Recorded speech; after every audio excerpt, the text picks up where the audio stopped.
ప్రియమైన దేవుని పిల్లలారా, ప్రభు అయిన యేసుక్రీస్తు నామములో మీకు నా వందనములు. మన జీవితంలో మనం చాలాసార్లు నిర్ణయాలు తీసుకోవాల్సి వస్తుంది. ఏ దారులు ఎంచుకోవాలి, ఏది సరైనది, ఎవరి మాట వినాలి అని. కొన్నిసార్లు మనకు మనమే నిర్ణయాలు తీసుకున్న తర్వాత బాధపడుతుంటాం.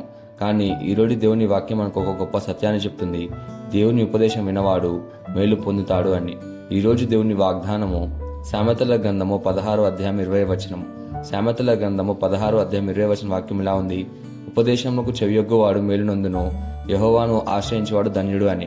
ప్రియమైన సహోదరి సహోదరులారా, ఈ వాక్యంలో రెండు ముఖ్యమైన విషయాలున్నాయి.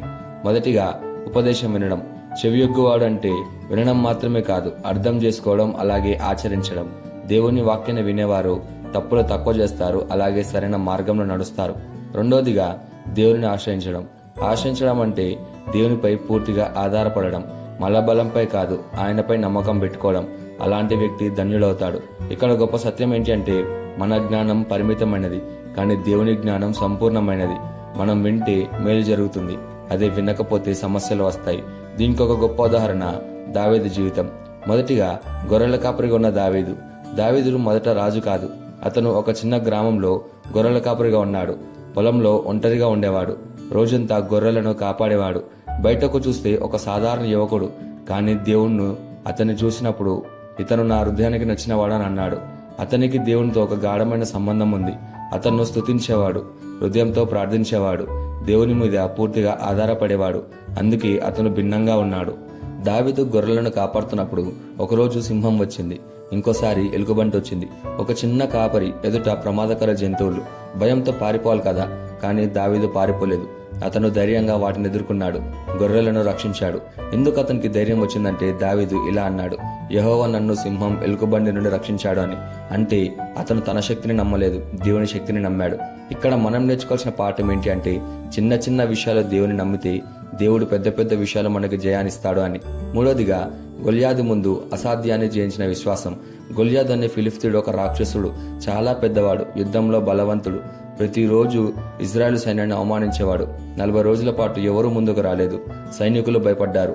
రాజైన సౌలు కూడా భయపడ్డాడు. అందరూ పారిపోయాడు. దావీదు వచ్చి చూసి, ఈ మనిషి దేవుని సైన్యాన్ని ఎలా అవమానిస్తాడని అడిగాడు. అతను కోపంతో కాదు, దేవుని గౌరవం కోసం నిలబడ్డాడు. దావీదు కవచం తీసుకోలేదు, ఖడ్గము తీసుకోలేదు, కేవలం 5 రాళ్లు తీసుకున్నాడు. దావీదు గొల్యాతుతో ఇలా అన్నాడు: నీవు ఖడ్గంతో వస్తున్నావు, నేను సైన్యాధిపతి అయిన యెహోవా నామంన వస్తున్నాను అని. ఒక చిన్న రాయి పర్ఫెక్ట్ గా తగిలింది. గొల్యాదు పడిపోయాడు. ఒక బాలుడు ఒక రాక్షసుని జయించాడు. ఇక్కడ మనం నేర్చుకోవాల్సిన పాఠం ఏంటి అంటే, మన సమస్య ఎంత పెద్దదైనా దేవుడు ఇంకా పెద్దవాడు అని. నాలుగోదిగా దావీదు తప్పు చేసినప్పుడు పశ్చాత్తాపం చూపించాడు. దావీదు జీవితం ఒక సమయంలో అతను పెద్ద తప్పు చేశాడు. బెత్షెబాను చూసి పాపంలో పడ్డాడు. ఆమె భర్తని ఊరియా మరణానికి కారకుడయ్యాడు. ఇది చాలా తీవ్రమైన పాపం. దేవుడు ప్రవక్త అయిన నాతాను ద్వారా దావీదును గద్దించాడు. ఇక్కడే దావీదు గొప్పతనం కనిపిస్తుంది. అతను అహంకారం చూపించలేదు, తన తప్పును ఒప్పుకున్నాడు. అతను ఇలా అన్నాడు: నేను యెహోవాకు విరోధముగా పాపం చేసి తిని అని. హృదయపూర్వకంగా పశ్చాత్తాపం చూపించాడు. దావీదు కన్నీళ్లతో ప్రార్థించాడు, కీర్తనలు రాశాడు, దేవుని క్షమను కోరాడు, శుద్ధ హృదయం నాకు కలుగజేయమని ప్రార్థించాడు. దేవుడు అతన్ని పూర్తిగా వదిలిపెట్టలేదు, క్షమించాడు, మళ్ళీ ఉపయోగించాడు. దావీదు జీవితం మనకు 3 గొప్ప పాఠాలను చెప్తుంది. మొదటిగా, దేవుని మాట వినేవాడు విజయం పొందుతాడు అని. దేవుని మీద ఆధారపడేవాడు భయపడడు అని. తప్పు చేసిన పశ్చాత్తాపం ఉంటే దేవుడు క్షమిస్తాడు అని. అలాగే మీరు చిన్నవారైనా దేవుడు మిమ్మల్ని ఉపయోగించగలడు. మీరు సమస్యలున్నా దేవుడు మీకు విజయాన్ని ఇస్తాడు. మీరు తప్పు చేసినా దేవుడు మిమ్మల్ని క్షమిస్తాడు అని మనం నేర్చుకోగలం.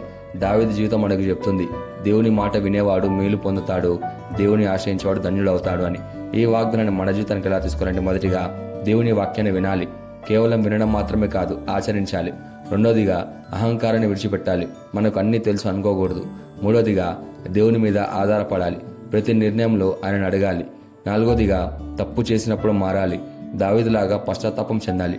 ఇక్కడ చిన్న సందేశం ఏంటంటే, మనం దేవుని మాట వింటే మన జీవితం ఆశీర్వదింపబడుతుంది అని. ఈ వాగ్దానం మన స్వతంత్రించలాగా మనం ప్రార్థన చేద్దాం. మమ్మల్ని మిక్కిలిగా ప్రేమించిన ప్రియ పరలోకపు తండ్రి, నీకే కృతజ్ఞతాస్తుతులు వందనాలు చెల్లించుకుంటున్నాం ప్రభువా. నీ వాగ్దానం ద్వారా మాతో మాట్లాడినందుకు నీకే ధన్యవాదాలు చెల్లించుకుంటున్నాం ప్రభువా. ఈరోజు నీ వాక్యం ద్వారా మాకు జ్ఞానం ఇచ్చినందుకు నీకే కృతజ్ఞతలు చెల్లించుకుంటున్నాం ప్రభువా. నీ ఉపదేశాన్ని వినే హృదయాన్ని మాకు ప్రసాదించము. మా జీవితంలో ప్రతి నిర్ణయంలో నిన్ను ఆశ్రయించేలా మమ్మల్ని నడిపించము తండ్రి. అహంకారాన్ని విడిచిపెట్టి వినయంతో నీ మార్గంలో నడిచే శక్తిని మాకు దయచేయండి తండ్రి. మేము నీ చిత్త ప్రకారం జీవించి నీ ఆశీర్వాదాలను పొందేలా మమ్మల్ని మార్చమని ప్రార్థిస్తూ యేసుక్రీస్తు నామమున అడుగుచున్నాము తండ్రి, ఆమేన్.